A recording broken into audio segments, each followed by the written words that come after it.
ಪುಟ್ಟಕ್ಕನ ಮಕ್ಕಳು ಸೀರಿಯಲ್. ಮಗಳ ಜೀವನ ಹಾಳಾಗುವ ಆತಂಕದಲ್ಲಿ ಪುಟ್ಟಕ್ಕ. ಬಂಗಾರಮ್ಮ ಬೇಸರ. ನೋಡು ಸಾನ, ನೀನು ಹಾಗೆಲ್ಲ ಮಾಡಿದರೆ ನಿನಗೆ ಜೀವನ ಹಾಳಾಗಿ ಹೋಗುತ್ತದೆ. ದಯವಿಟ್ಟು ನೀನು ಹಾಗೂ ಮುರಳಿ ಒಮ್ಮೆ ಕುಳಿತು ಮಾತನಾಡಿ ಎಂದು ಪುಟ್ಟಕ್ಕ ಹೇಳುತ್ತಾಳೆ. ಕೋಪಗೊಂಡು ಸಾನ, ನನ್ನದು ನಿರ್ಧಾರ ಯಾವತ್ತಿದ್ದರೂ ಒಂದೇ. ನಾನು ಮುರಳಿ ಎನ್ನುವ ವ್ಯಕ್ತಿಯ ಜೊತೆ ಬದುಕಲು ಇಷ್ಟಪಡುವುದೂ ಇಲ್ಲ ಎಂದು ಖಡಾಖಂಡಿತವಾಗಿ ಹೇಳುತ್ತಾಳೆ. ಮಗಳ ಮಾತುಗೆ ಪುಟ್ಟಕ್ಕ ಪುನಃ ಸ್ನೇಹ ಜೊತೆ ಕೇಳುತ್ತಾಳೆ. ಯಾಕೆ? ನೀನು ಹಾಗೂ ಮುರಳಿ ಇಬ್ಬರು ಪ್ರೀತಿ ಮಾಡಿ ಮದುವೆ ಆಗಿದ್ದೀರಿ ಅಲ್ಲವೇ? ಅಂದ ಮೇಲೆ ನೀವು ಇಬ್ಬರು ಕೂಡ ಯಾಕೆ ಹೀಗೆ ಆಡುತ್ತಿದ್ದೀರಾ?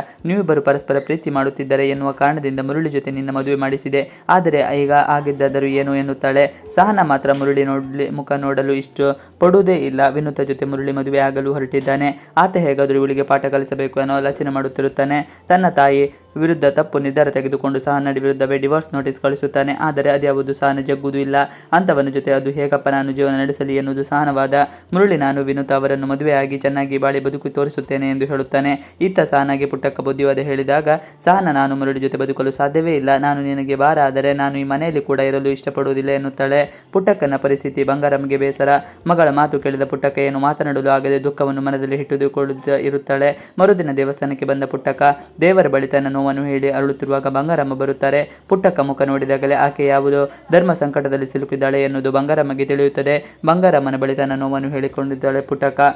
ಬಹಳ ನೊಂದ ಪುಟ್ಟಕ್ಕ, ಅಮ್ಮನವರೇ, ನನ್ನ ಮಗಳು ಸಹನಾ ಸಣ್ಣ ವಯಸ್ಸಿನಲ್ಲಿ ತನಗೆ ಆಧಾರ ಆಗಿದ್ದವಳು. ಆಕೆ ನನಗೆ ಕಷ್ಟ ಆಗುತ್ತದೆ ಎಂದು ತಿಳಿದು ಶಾಲೆಗೂ ಹೋಗದೆ ನನಗೆ ಬೆನ್ನೆಲುಬಾಗಿ ನಿಂತಳು. ಆದರೆ ಆಕೆಯ ಜೀವನ ಹೀಗೆ ಆಗುತ್ತದೆ ಎಂದು ನಾನು ಅಂದುಕೊಂಡಿರಲಿಲ್ಲ. ಜೋರಾಗಿ ಹೇಳುತ್ತಾಳೆ. ಆಕೆಯ ಮಾತು ಕೇಳಿದ ಬಂಗಾರಮ್ಮಗೆ ಯಾವ ರೀತಿ ಪುಟ್ಟಕ್ಕನ ಸಮಾಧಾನ ಮಾಡಬೇಕು ಎಂದು ತಿಳಿದಾಗುತ್ತದೆ. ಅಮ್ಮನಿಗಾಗಿ ಹೆಗಲಾಗಿ ನಿಂತ ಸಹನಾ ಪುಟ್ಟಕ್ಕನಿಗೆ ತನ್ನ ಮಕ್ಕಳು ಚೆನ್ನಾಗಿರಬೇಕು ಎನ್ನುವ ಆಸೆ.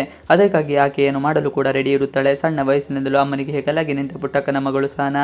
ಆಕೆಯ ಖಡಕ್ ನಿರ್ಧಾರವನ್ನು ವೀಕ್ಷಕರು ಗೌರವಿಸುತ್ತಾರೆ. ಹಾಗೆಯೇ ಆಕೆ ಅಮ್ಮನ ಮೇಲೆ ಇಟ್ಟಿರುವ ಪ್ರೀತಿ ಕೂಡ ವಿಶೇಷ ಎನ್ನುತ್ತಿದ್ದಾರೆ. ಇವಿಷ್ಟು ಇವತ್ತಿನ ವಿಡಿಯೋ. ಈ ವಿಡಿಯೋ ಇಷ್ಟ ಆದರೆ ಪ್ಲೀಸ್ ಲೈಕ್ ಚಾನಲ್ ಸಬ್ಸ್ಕ್ರೈಬ್ ಮಾಡಿ. ನೀವು ನಮ್ಮ ಯೂಟ್ಯೂಬ್ ಚಾನಲ್ಗೆ ಸಬ್ಸ್ಕ್ರೈಬ್ ಆಗಿಲ್ಲ ಅಂದರೆ ಬೇಗ ಸಬ್ಸ್ಕ್ರೈಬ್ ಮಾಡ್ಕೊಳ್ಳಿ. ನಾವು ಹಾಕುವಂಥ ಎಲ್ಲ ವಿಡಿಯೋಗಳು ನಿಮಗೆ ನೋಟಿಫಿಕೇಶನ್ ಮುಖಾಂತರ ದೊರೆಯುತ್ತದೆ. Thanks for watching video. Please like channel subscribe our channel.